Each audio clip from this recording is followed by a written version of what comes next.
Good morning, my beauties. How are you doing all out there in the world? Wherever you are listening from, thank you so much for joining us. We've got a few new countries that are listening in, so thank you very much and hi. And today I have got Katie Tucker on with me. She is a holistic creative therapist who owns Divine Creative. I would love you to meet her. Katie, take it away. Let us know what you do. Hello. Yes, so I'm Katie, and yes, I am a holistic creative therapist. And I was just saying to you, Becky, that I'm really proud to be able to say that. Goodness, yeah. So I It's own. a wonderful title. It really is. It's a fab title. I love it. Almost a bit jealous, actually. I know it is a fab title because it says everything and nothing all at the same time in a way. Absolutely. We can literally create with it, which is lovely. But ultimately, what Divine Creative does, which is sort of my business name, we are a holistic creative therapy education college and wellbeing practitioners as well.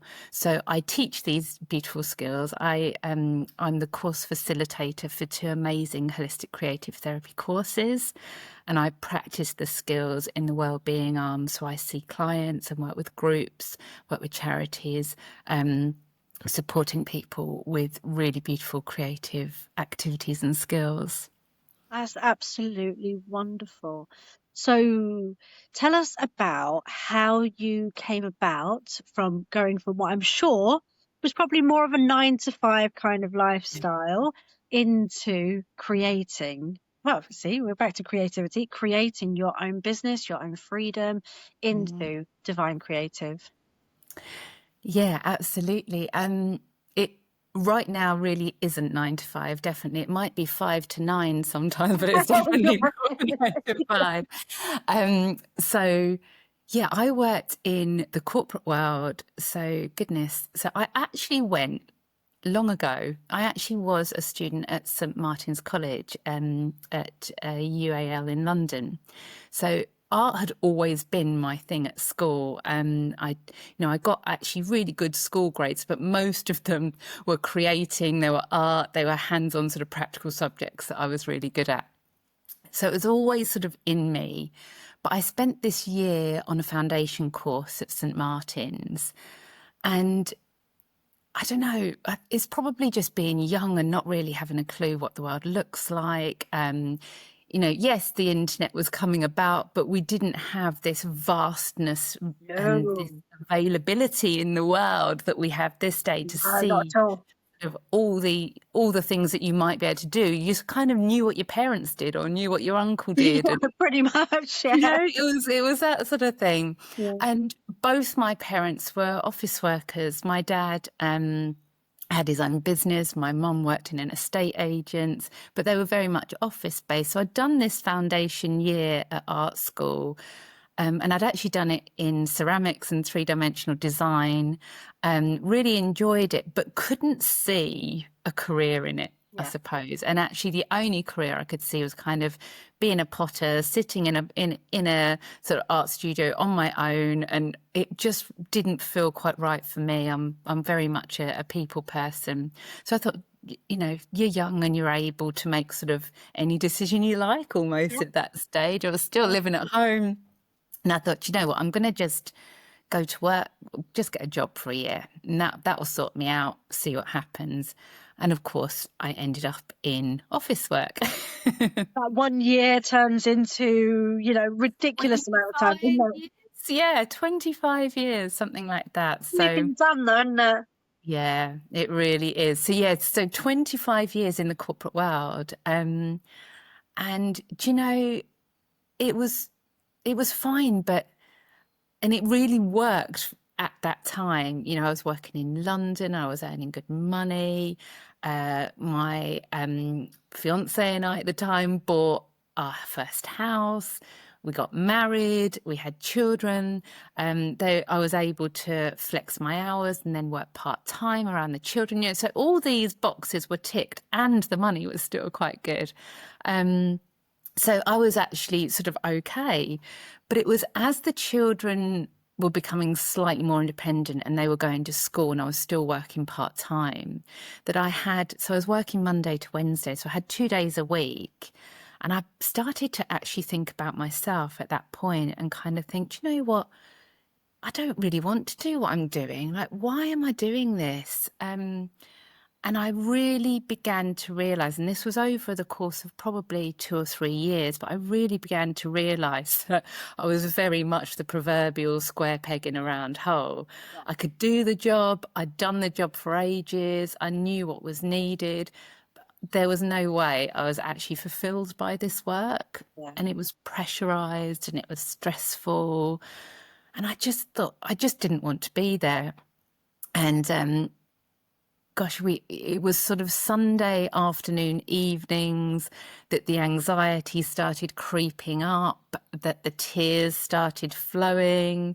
It was that, I call it now an anxious shower, where I'd get in the shower, going through the motions of showering, dressing, putting my makeup on, and almost physically deciding to leave the house. You know, it wasn't a natural Monday morning by Yeah, any it's awful, stretch. isn't it?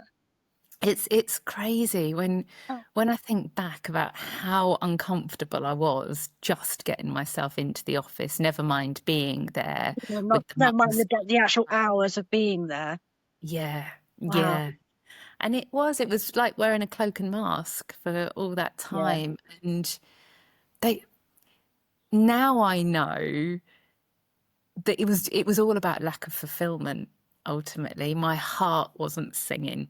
I really, it sounds awful, and I didn't realize at the time until it's been afterwards and since that I've realized, but I really didn't care, and that was what was wrong with me. Completely. And I truly believe that we are called towards what we need to be. We're not talking divine calling as in become a nun, but there are people that they feel this undeniable feeling that what they're doing now isn't working, as you said, like square peg. But then this pull, this sort of draw to go to this other thing or to break free or just quit, and you'll find out you just get this kind of this pull that you can't quite explain, but it Mm, comes to you at the right time, I think. Like, I think your job did you well, and it did everything absolutely. you needed, as you said, house, kids, expensive wedding, all these Yeah, things that you need that sort of stability for. And then it sounds to me that like you were just drawn towards actually what really would not only fulfill you, but would help other people as well. It's just incredible. absolutely. And I was thinking about, I it's so silly, isn't it? How your own story. I'm so good at listening to everybody else's. I actually had to think back and to kind of take myself back to feeling like this, to be here and talk to you today. And I recalled this, like, when I think about now, just the most ridiculous scenario. But both the children are at school and they were having this sort of summer picnic on the field, and we as parents were to bring lunch and have lunch with our children on the field. It was, I don't know, fundraising for a charity, whatever it was. So anyway, I was due at the school with a packed lunch to meet the children. And I'd said to my friend, yeah, your little boy can join us as well, because she was working. So I was due to be there. I completely forgot. Like I'd planned it, but it just didn't physically register to actually make that move and go and do it.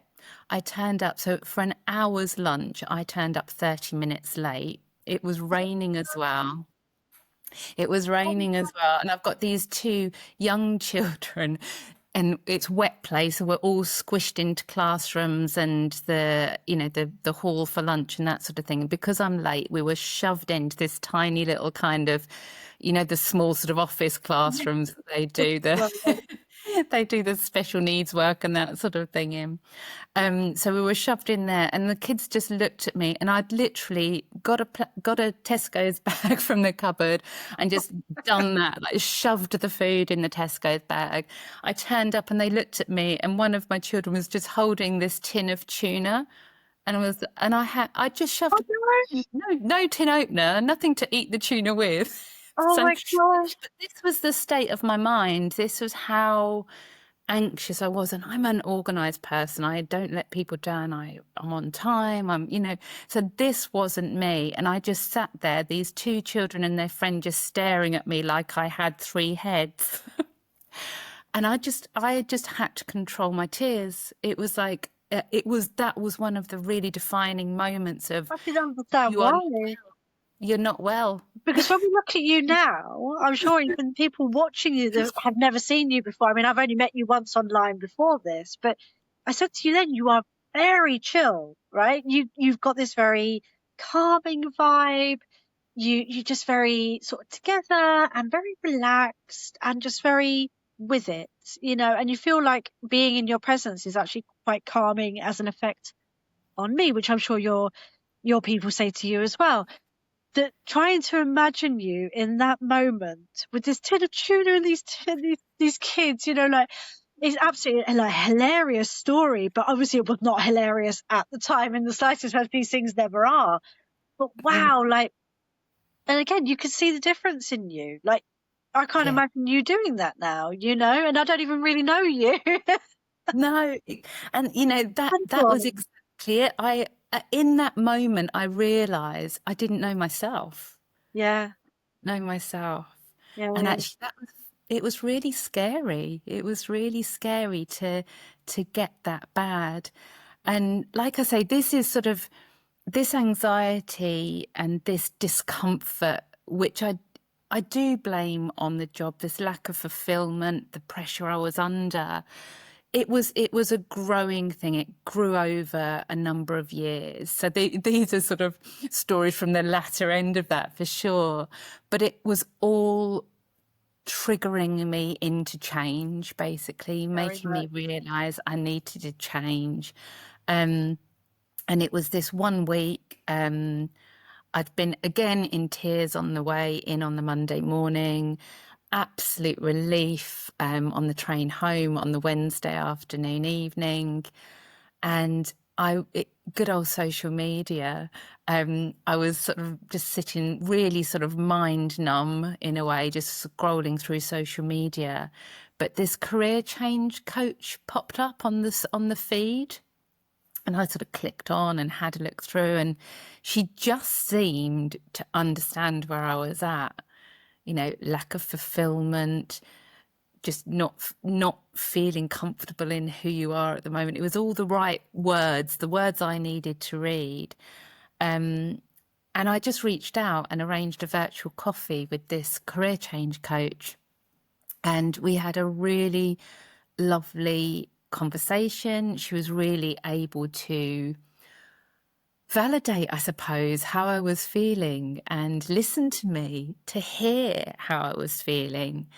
And my wonderful husband helped me get the money together to do a 12-week course with her. And that was the admission of I need help, Yeah.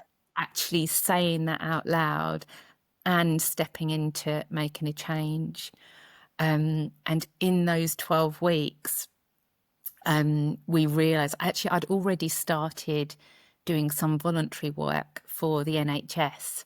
I was working with their community support team and supporting stroke patients as they were finishing their medical journey and sort of Oh, reintegrating into society. So while kids wonderful. were at school, I'd started Yeah. to try and find that fulfillment somewhere else. And I was really getting a lot out of that. And that came through with this coaching, that sort of caring, nurturing, but sort of real life instances of caring and nurturing rather than the monopoly money in the corporate world. Yeah, of course. And also what came to the forefront was creativity, or my current lack of creativity. So back to those school days where I was getting those natural A's and the Central St Martin's year of art. It brought it all back, and I'd always had some sort of creative thing on the go. I think at this time it was cake decorating, the kids' birthday cakes and that sort of thing. So I'd always dabbled and had something going, but I'd not actually realized that creativity was a soul-based need. Yeah. And it really highlighted that. It's almost up there with those basic needs. It really is. So you need love, you need affection and food and water and shelter and warmth. And I think that creativity should be part of that. We talk Yeah. about it a lot on the podcasts, generally. First one to talk about it directly is with you. But Right. generally, I bring it up quite a lot because I'm a very creative person. So I need that. And when I don't have that, I notice it. I notice a dip in myself. Yeah. And it is, it's quite a necessary thing. And that everybody, and this is the bit I love the most, is everybody can be creative. And we reiterate this one a lot.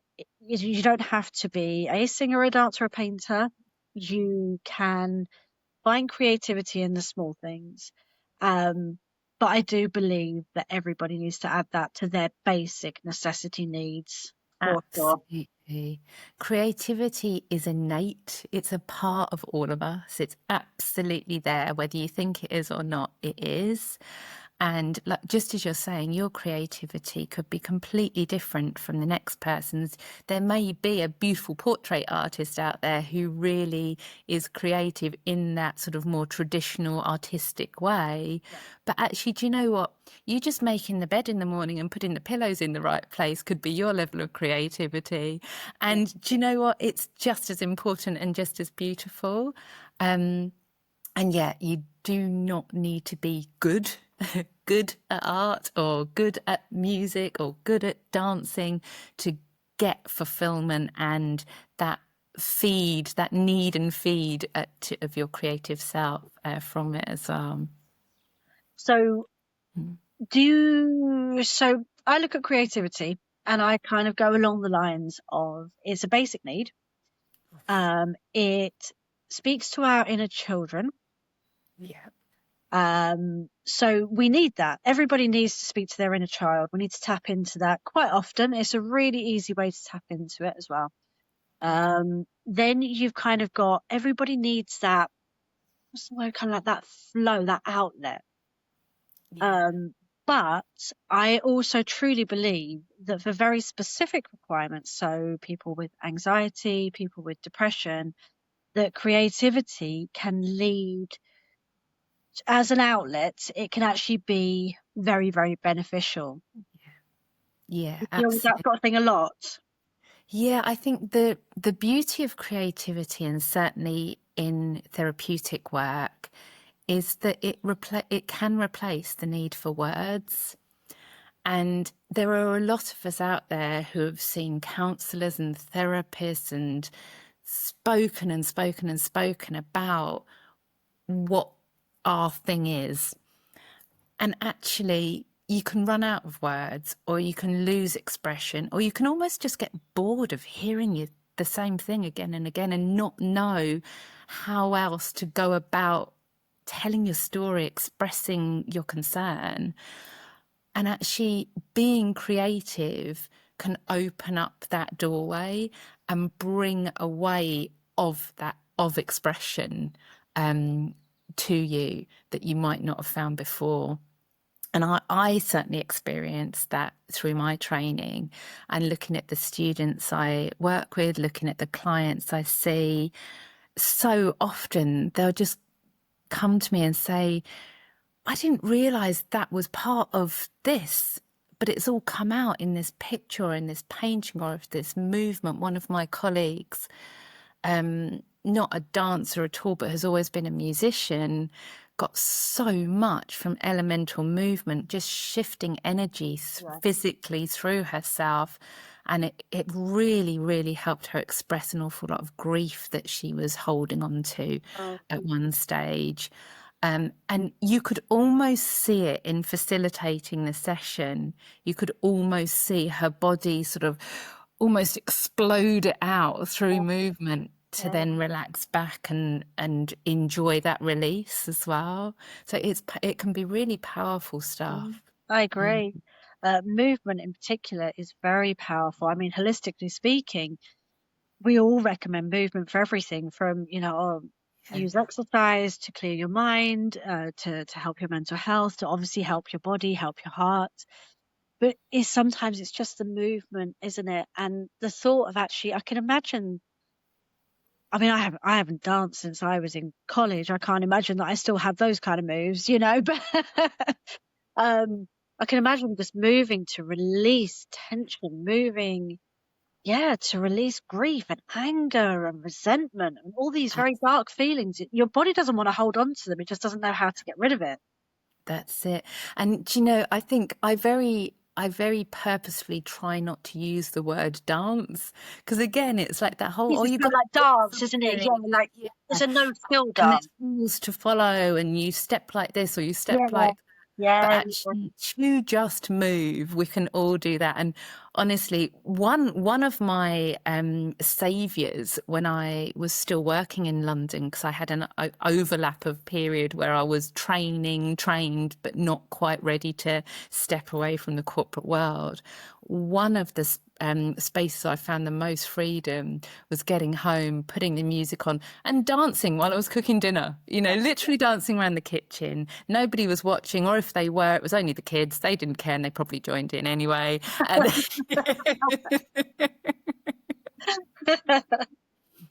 and it really can help, definitely. So Yeah, a lot, it sort of brings to mind just literally shake it off, like yeah, it's a very logical thing, isn't it? Shake it off, all that negativity and everything, shake it out. definitely. And most of what I work with, regardless of the creative modality, because there are many, but most of what I work with, it's all about regulating the autonomic nervous system. So it's finding that balance. And the easiest way of doing that is just breathing deeply, because you're giving the good old vagus nerve a big tap at the bottom as you're filling your lungs into your tummy. You're tapping on that vagus nerve, which is going to enhance your relaxation response.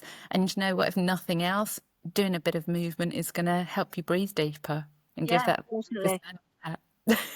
No, definitely. I'm a fond believer of the power of breath work, something that I didn't, which I'm unfortunately unable to do today. I can't even breathe through my nose at the moment. I've got such a horrible cold. I realise I'm sort of sat here just stuffy and awful, saying I completely believe in breath work. But yeah, under normal, non-cold circumstances, breath work to me was a huge saviour, huge Mm, saviour, and I use it now not just when I feel anxious or anything's bothering me. I use it when I work with clients. I use it in meditations for my clients. I will literally utilize it at any given moment. So yeah, I do agree with you that, moving your body does inspire to you to all of a sudden use that breath work at the same time. Otherwise you do end up too tired and out of breath. But the two together are pretty yeah. damn powerful, actually. Absolutely. And all of what we're talking about ultimately is bringing on the relaxation response. And the more relaxed you are, the more creative you are. Yeah. Um, Again, it's that sort of turning off that logical brain that we're using all the time, or maybe not turning it off, but allowing it to rest a while, because we use that all the time. Even just picking up your phone and dialing a number or sending a text, that's that logical brain in action. It's following steps, it's following procedure, it's making sense of the world. And just to allow that to relax brings about the creative mind, which enhances the relaxation. So it's all about tapping into relaxation to enhance your creativity, and you're just going to feel better. It really isn't much more complicated than that. Which is absolutely fabulous. And I 100% agree. There is Mm, not much that I wouldn't give a go to, but that is as a truly creative person. So yeah. I do realize that if you are not naturally a creative person, or in your mind, you're not a naturally Mm, creative person, it perhaps hasn't occurred to you what could work for you, maybe you haven't even looked into it, Yeah. then, you know, it can be quite daunting, can't it? You know, because again, people do, they big it up in their head like they have to be good at it, that they have to be skilled in some manner. And I think the conversation that you and I had when we first met on the phone call that I loved was that you kind of talked about doodling. Mm. And it is, for me, I love doodling. My whole family doodle. Yeah. My husband, who swears blind, I can't draw. Doodle's the most amazing things, and I really do amazing. If I say to him, draw me a picture, he just goes, I can't. And he'll, you know, it's just very cartoony, it's a bit, you know, sketchy. And I'll say to him, you know, it's really good. But doodle, and he disengages his brain, the ego's gone, Yeah. and he's just away with the fairies, and he's just, he has drawn masterpieces, beautiful things that I've put into frames. Do you know what I mean? Like, they Yeah. are gorgeous. And you say to him, you're really good at that. And he's like, oh no, really? Or did I do that? And it's kind of like, yeah, you did.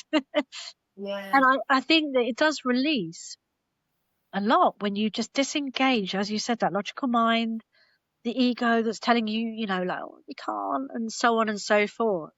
But when you mentioned doodling, I thought, what a fabulous way to tap into your creativity if you think that you're not good at it. You know, it's quite simple, isn't it? Yeah, it's really simple. And I think it's giving yourself permission. It's being curious. It's just having a go. And you know, just knowing that there's no right or wrong.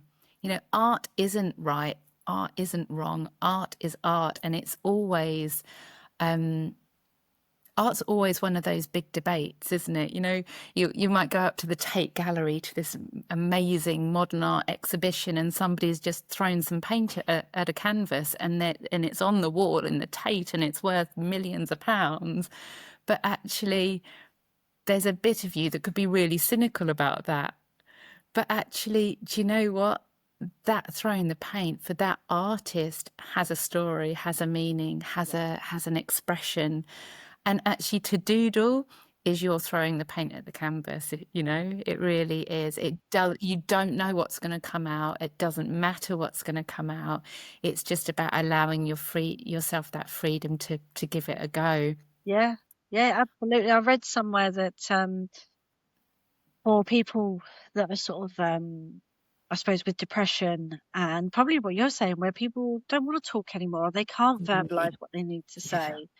The doodling's a really great modality for that because it just kind of leaks out of you onto the page kind of thing. Yeah. So perhaps that thing that you're hanging on to or you can't let go of or that you can't verbalize kind of just comes out and that basically and my husband was telling me about it that you just sort of turn the page if it's quite dark just turn the page carry on and Yeah. eventually it will you know it will broaden it will change what you are drawing will become something else and those emotions will change with it.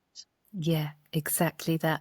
I have a client who actually I'm just finishing with her at the moment. She's in her last couple of sessions with me, but she is undergoing further analysis because we actually believe she's suffering with PTSD, Oh, so post-traumatic stress disorder. So she's definitely God. in a pretty sad, pretty dark place Yeah.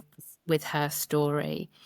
But we came across each other and, you know, she's been working with me for sort of on a 10-week program. She got so much out of finger painting. It literally Oh, we spoke changed her about being. finger painting, didn't we, last time? It's one of your favourites, isn't it? Yeah. It's my absolute favorite. I absolutely love it. And that's what I love about sort of giving myself this freedom and permission to explore what art is, what being artistic is, because actually, do you know what? Making a mess on the page and using really unconventional techniques, like my art teacher would be turning in her grave if she could see me now, but but honestly, finger painting, it's that somatic physical touch an Yeah. expression. And it was the most simple exercise. We just literally put some poster paints on a plate, and she was dipping her fingers in and just literally making sort of fingerprints dots on the page. And she must have made 6 or 8 pages of fingerprint dots. Wow. And she started a bit skeptical, a bit like, oh, really? Like my 7-year-old would enjoy this, but I'm not sure. Wow. By page 3, she was like, oh, if I do this and mix that, I'm making another color. And what if I do that? Or what if I, smear the paint across the page? And she really, really got lost in just playing. And as the session was sort of ending, and she almost didn't want to leave the paintings behind. They were wet. So I was saying to her, leave them and you can collect them next week. But she was so attached to these paintings that she's done Oh, and the expression that they'd given her.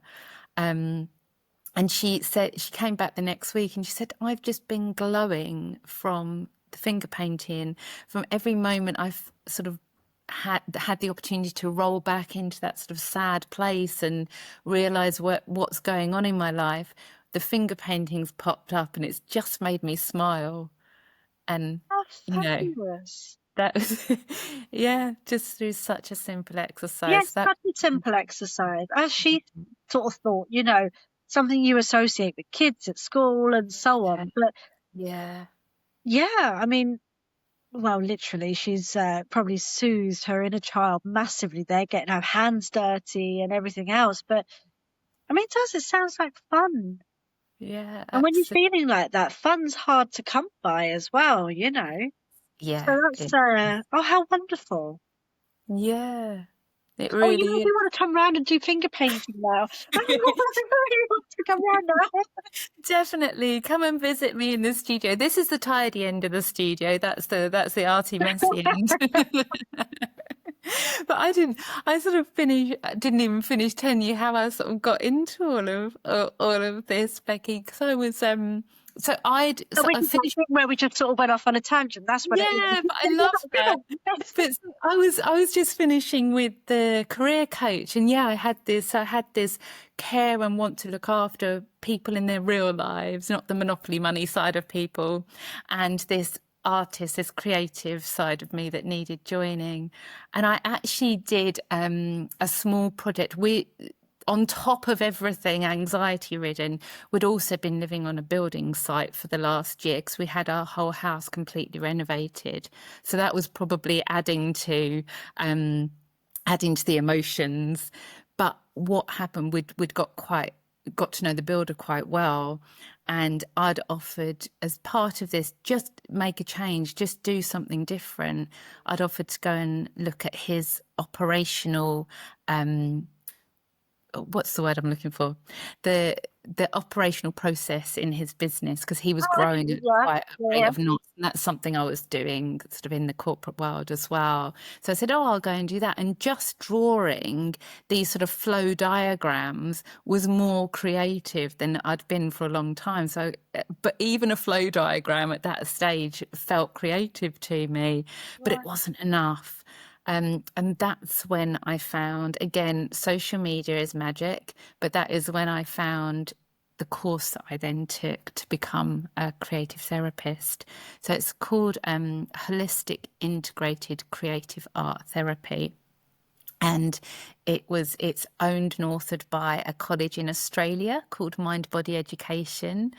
And I actually studied with them in Australia, so all online, to gain the qualification that I've got. It's a year-long course, and I started it as lockdown started. Didn't know lockdown was starting at the time, but I'd signed up for the February 2020 intake, and of course, then we went into lockdown. Oh my goodness! So Yeah, we'll but add a good job you had it though. Good job that so you had something to do as well, like obviously sort of already planned. So again, it yeah. was like divine timing, right? Absolutely. And this is again sort of where the power of this creativity was coming in, because not only did it save me through lockdown, but actually I was sharing it with my family. I was showing the kids, I was showing my husband. We were just becoming more aware and more grateful for actually how well off we were in that space and that time together, Wow. and in our newly renovated home. Thank goodness the renovations had finished by the Yeah. Could you imagine? Oh my God. yeah, but it really was eye-opening and balancing through that really difficult time where you're homeschooling the kids. Both my husband and I were working from home. At the time, my art shed didn't exist, so I was at the kitchen table, Mummy, I want, on a biscuit, or I need help with my maths work, or whatever it was, as well as trying to do the corporate work. Yet we had this beautiful creative focus. So we were getting the paints out. We were diving in with pastels. We were going and collecting leaves in the garden and making mandalas. We were Oh, dancing and moving. yeah. We were. I ordered clay in for one of the modules at one stage, and we created these just wonderful sort of sculptures of our family. And it really did save us. And that's the beauty of this work as well. It's adaptable and usable for all and any age groups. Oh, completely. Yeah, absolutely. So from kids to the, older adults, all abilities or even and disabilities, it's relevant to. It's so adaptable. So you get a very diverse, very broad opportunity through these skills as well, which is just magical. I just cannot agree more.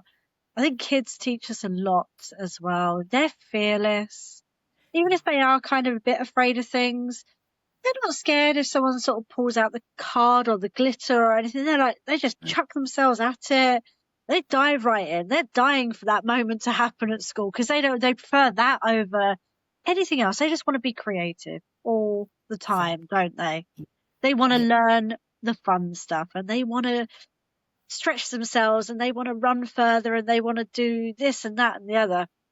I mean, what an inspiration kids are in that respect. definitely. They've not Lose gone that, so don't far. they?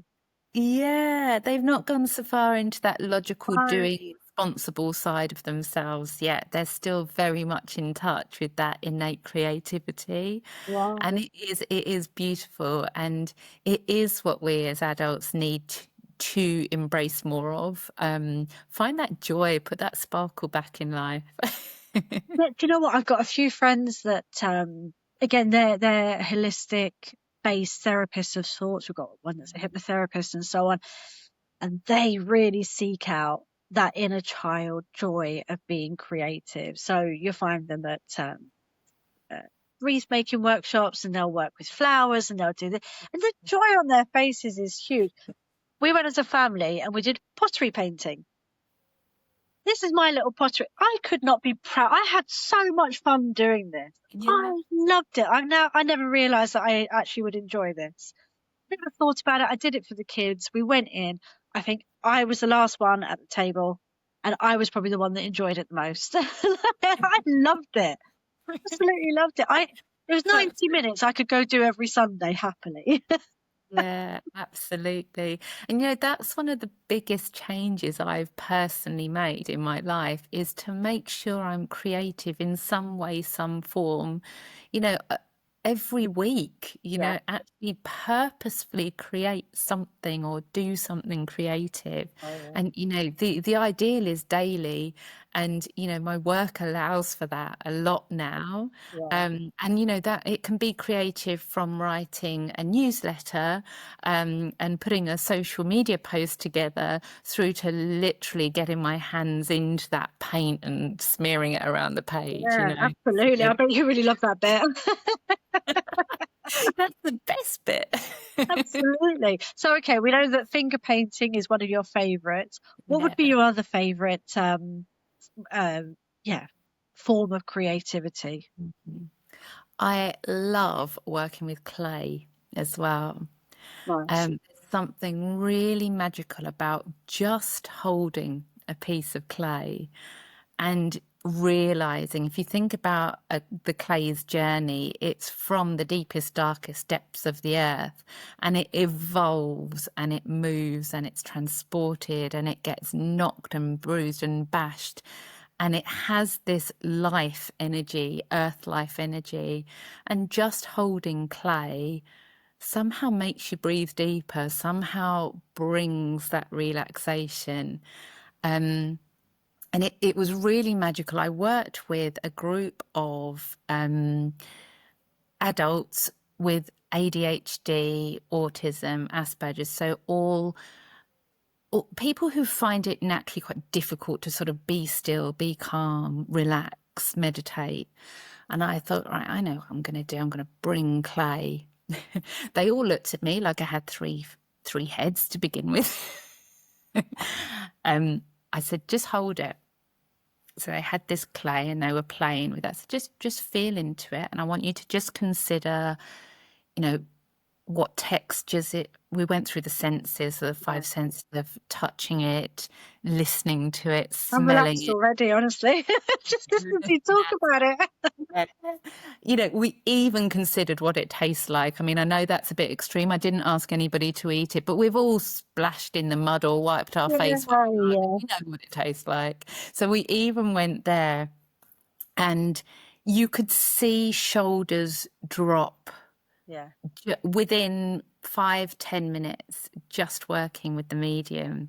So to then go on and explore themselves via, it was a self-portrait project, but my projects are never literal. So yeah. I'll ask you You to, weren't looking to make a picture of themselves with it. yeah, Yeah, you know, great. Some people might have made a physical face portrait, but others, it was an expression of self or a feeling that they had, an emotion they were experiencing. And, you know, an hour and a half later, it was hard to peel the clay off them. They wanted to stay. yeah. I to, can imagine, actually. I really could. I can imagine.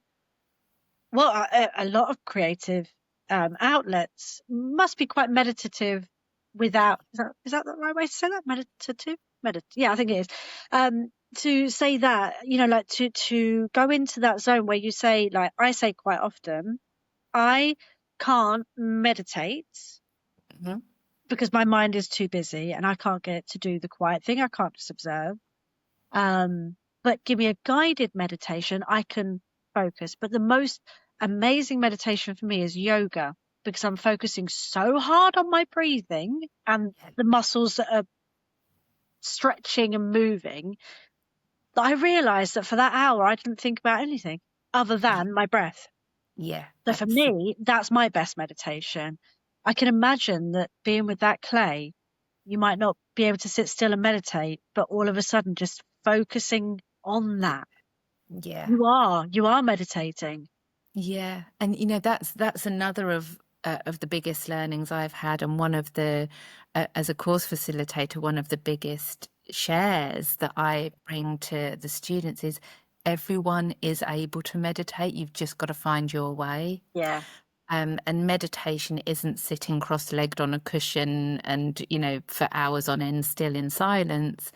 It might be for some people, but the vast majority of us and the way we're just constantly wired really in this day and age, aren't we? We're Yeah. constantly busy.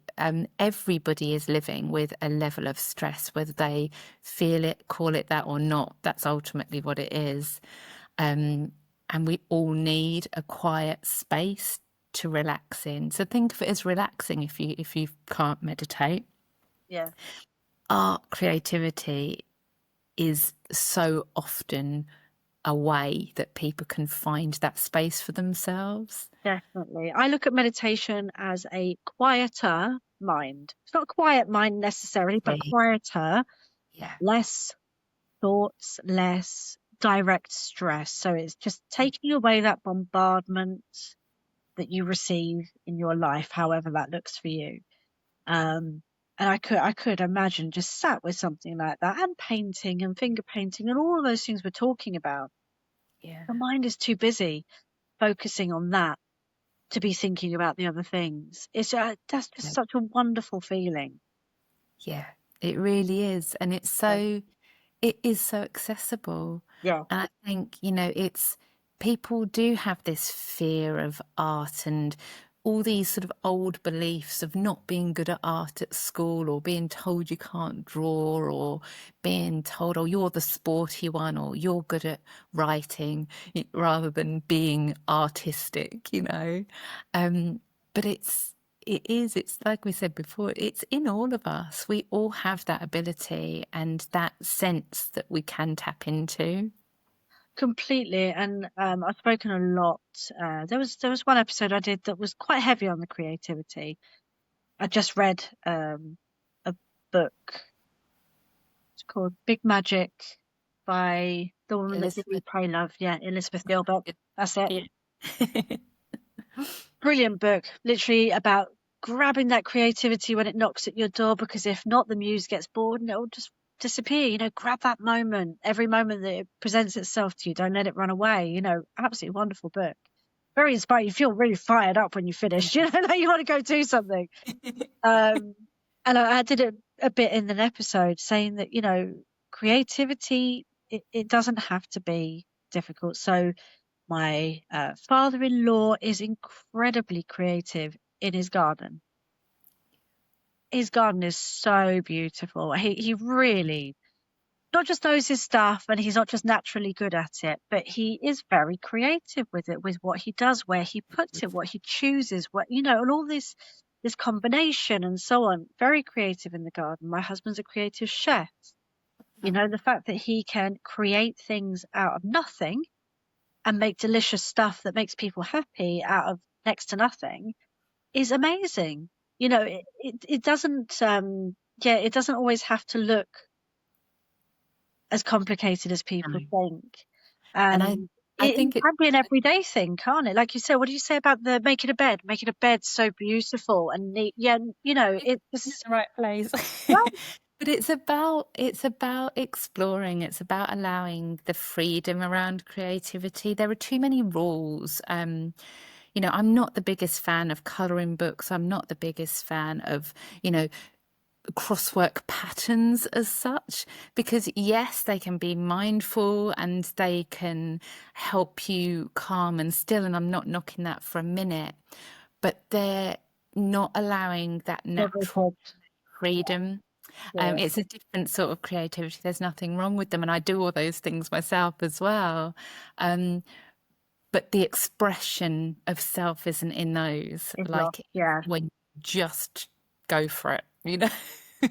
yeah. No, I absolutely love that. So, what's your when you're dealing with your clients and your students and everything, what would you call your most obscure form of creativity that people kind of go, oh, that's an unusual one. Uh, gosh, most obscure. It's all a bit weird. It is. It's all a bit weird. Love I've been called woo-woo on more than one occasion, I can promise you. Um, do you know what? There is this most simple breath work activity that I do that people are like, what? Nah. And we could actually do it. It is that simple. It's a pen and a piece of paper. In fact, it. let me grab it. Let's do it. Let's do it. Hold on a second. Let me get a piece of paper. Let me get a pen. Oops, dropped the pen. How Sorry. do you grab a pen? Hey, pen and a piece of Right. paper. So while gathering pen and paper,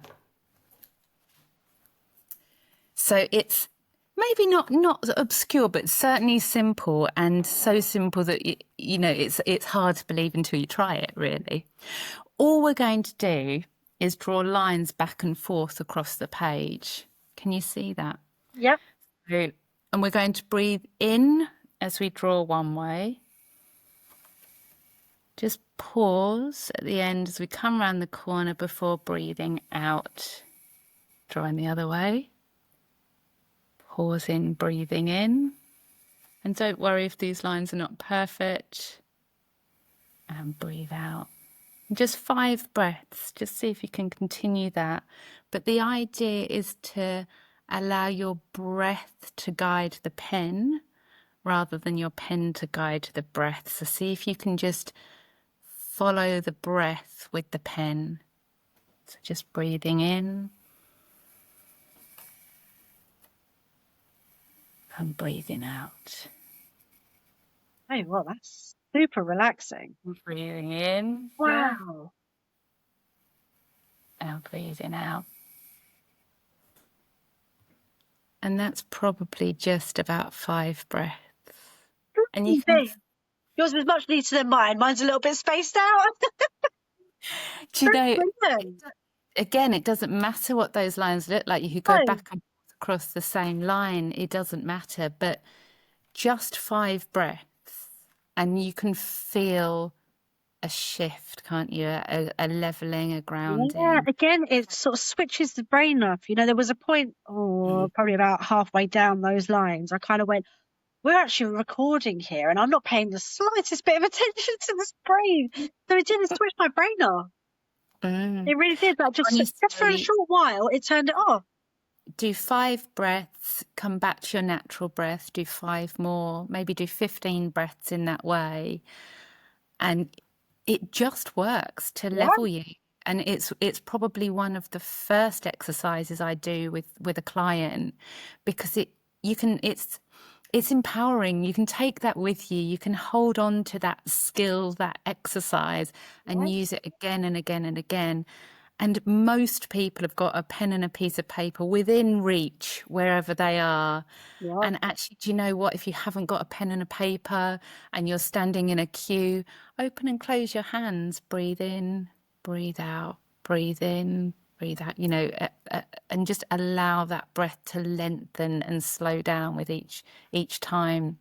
Yeah. So No, maybe not the most obscure, but really simple and but I still really, really loved it. I loved that. Yeah. really. Oh no, I keep looking down at it. I'm just sure about looking down at that. Yeah. No, absolutely loved that. I think you should give that guy a go at home, actually, everyone, because that was, yeah, very mellow, very chill. And I love for my clients, because I do deal with a lot of anxiety with my clients, that I like to offer what I would call, what would you call it? Like, sort of discreet solutions. Yeah. Because not everybody wants to be, as you just sort of said, like in the middle of a supermarket or in the middle of an office, or where they're doing a job that they hate and it's causing them anxiety, where they've got to all of a sudden start box breathing and so on. It's a great skill to have, but it's Yes. not subtle. You know, that's for you at home when you're quiet. So I love to give them discreet tension relievers. And I would say that's one of them. Like you said, just sat there, just like in the corner, you just, yeah, like, wow, how Yeah. effective. Like, Really, yeah, really effective. no, Yeah. that's absolutely incredible. Absolutely Definitely one incredible. of those. This is one of those. If I'd only known that when I Yeah, was sat at my desk in the corporate world, it would have just helped me balance and maybe let go of some of that anxiety that was so built up there. Yeah. absolutely. Yeah, but you see, if you'd known that then and you'd relieved all of that tension, you would probably still be there and not doing what you're doing now, which is actually helping other people. So, everything has its path, and, you definitely seem to be exactly where you are supposed to be. Do you know, I genuinely do love what I do, and I genuinely do benefit personally from what I do. Which is amazing. So I wouldn't share something that hadn't worked for me. I haven't found something that hasn't yet, but I wouldn't, because I don't know, that is, I lead from my heart now. And I think that's the biggest change I've made in my life, is that I feel whether things are right. I feel, what decision I'm going to make, whether it's a yes or a no. And I actually spend that time listening to myself. And that has been life changing for me. It Definitely. really has. I think it's easy for us to all say, need to follow your heart, follow your instinct, trust your intuition. But holistically speaking, it's more than just kind of like, oh, just listen to your heart. What's your heart telling you? You know, it really is. It's why we find that we meet lots of heart-led um, intuitives, heart-led therapists, heart-led businesswomen, because they are literally doing what you just said. They are following their body. It's not just your heart, it's not just your mind, it's not just your intuition, your gut feeling. You are listening to what your body needs, and then you are able to guide people so that they can listen to their body, which I think is probably the biggest shake up that the world is having at the moment, is that people really are starting to listen and realizing that this life is not really the way it should be for people. We Mhm. shouldn't feel like this.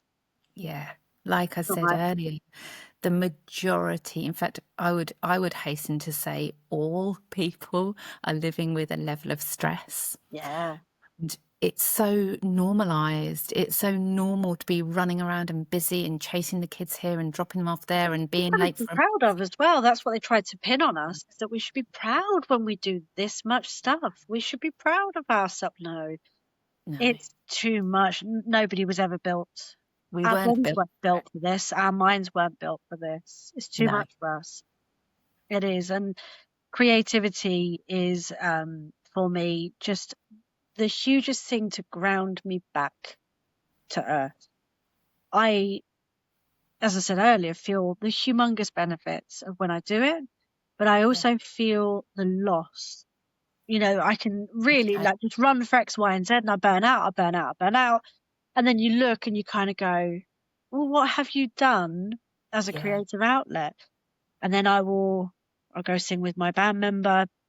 I will create a podcast. I will write a post on the holistic mm, creative crystal clear mind page, something that comes from my heart, something that comes from my soul that I really mean, that's kind of got a creative flow to it when I write. I will do any of those things, and all of a sudden I sort of feel a bit buzzed, you know, you yeah, kind of go, oh, why do I feel so good exactly. all of a sudden? And it's that simple, you know, just these things are so necessary in a Yeah. very, very dark world. I think that we would be lost without that creative outlet very much. Yeah, definitely. And even I have to check back in because creativity is what I do every day, Yeah. but it's also my business. So I have to be very careful that I'm creating for me. Yeah. Yeah, Make, definitely. and, make it that bit selfish that I need these things as well. Yeah, of And course. stepping back and actually going, right, that's work, that's for everybody else, that's the business.